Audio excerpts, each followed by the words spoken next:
at this time will lay out House Bill 3145 and recognizes Representative Toth to explain it.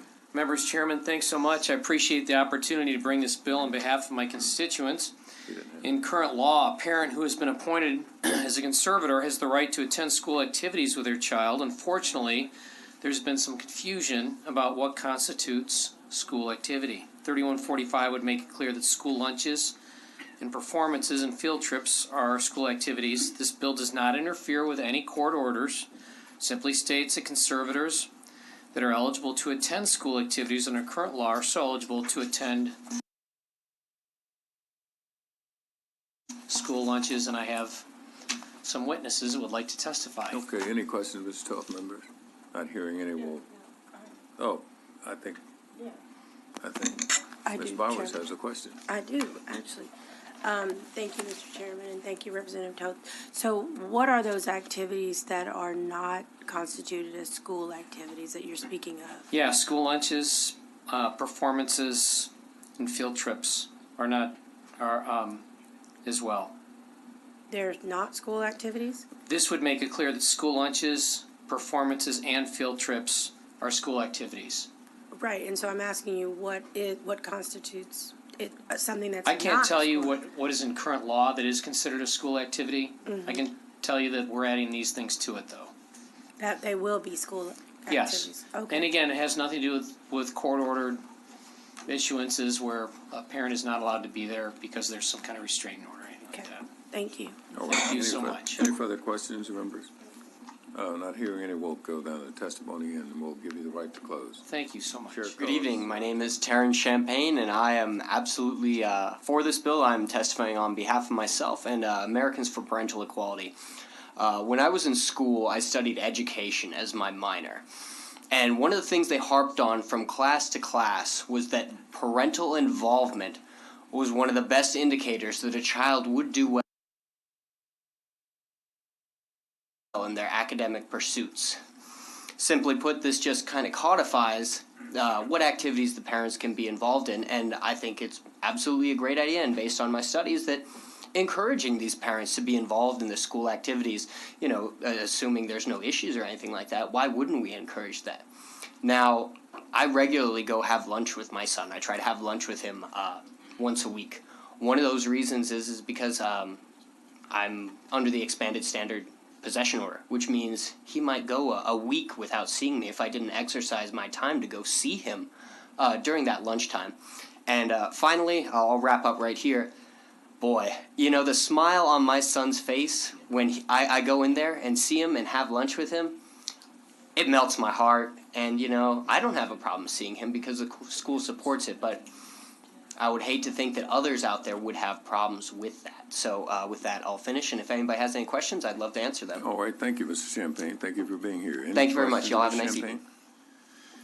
Good evening again, Mr. Chairman and members of the committee.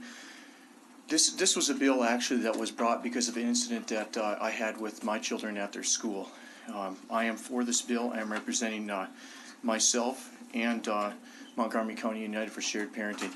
And there's probably not a question that I can't answer about this. I've gone through the grievance process at Conroe ISD, so I would encourage you, if you have questions about this, I definitely do want to answer those questions before I leave the podium.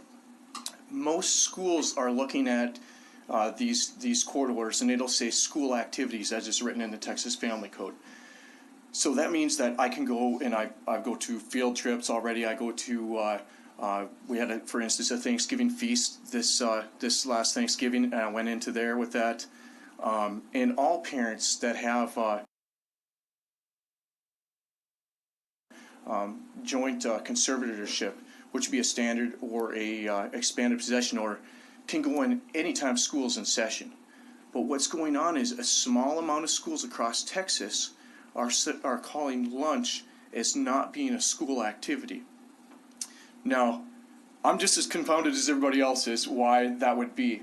But there's and even the school attorneys are saying that it's an activity, but they're saying it's an activity that the legislature never intended non-custodial parents to attend. And I don't think that's anywhere true. How do they know that? So here we are. We've got, and the school brought up a couple questions. What about mom and dad when they come together? Well, that's already occurring. How do we know that non-custodials are, one school board member said, how do we know that these non-custodial parents are safe? Well, we're already showing up at school for all of these events. I'll close with this real quick.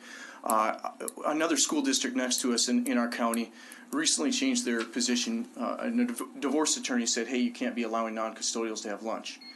And we found out that the reason was because parents, this administrator communicated to me that it was because parents just wanted to spend more time with their children and that they were using this as a loophole. And I think that's a great thing. If we can get parents to spend more time with their kids, and if they're using this opportunity, it's great for parents and great for kids. All right, Mr. Darrows, thank you Thank very you. much for being here. Thanks. Any questions? Not hearing any. Chair calls Deborah Nams. Good evening, Chairman and members of the committee. I wasn't planning on testifying about this until I heard it, but I did want to share that I am in favor of this bill. During the ugly custody battle that went on in my family, there were some false accusations made against me, and I had to wait 4 months to clear my name in court. While that was going on, one of the few times I got to see my children was during lunch at school. And it was a lifeline to me. It was a lifeline to my kids. So I can speak from both sides of the situation, being the custodial and the non-custodial parent, that this is really important for kids to be able to have this freedom. It seems like a no-brainer to me. And why there's inconsistency from school district to school district, I don't know. So anyway, so I ask you to support this bill. I think it is definitely in the best interest of the kids. Thanks. Thank Any you, Ms. questions? Davis. Any questions for Ms. Davis? No. Thank you, Ms. Davis. Not hearing any, the chair recognizes Representative Toth to close. I am 58 years old. I'm an old dad. My kids are all grown up. And when I was a young dad, I was not intentional enough, to my shame, to have lunch with my kids as often as I should have. And at one time or another, I had to say to them all when they're in their late 20s, you deserved a dad that spent more time with you when you were a kid, that was more intentional with you, that lived in the moment. My dad's 93. At 90, he said, Steve, live in the moment. I'm like, Dad, where were you when I was 20? You should have told me that.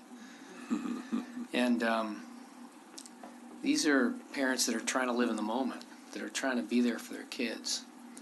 And I hope that you'll make every opportunity to help them do that.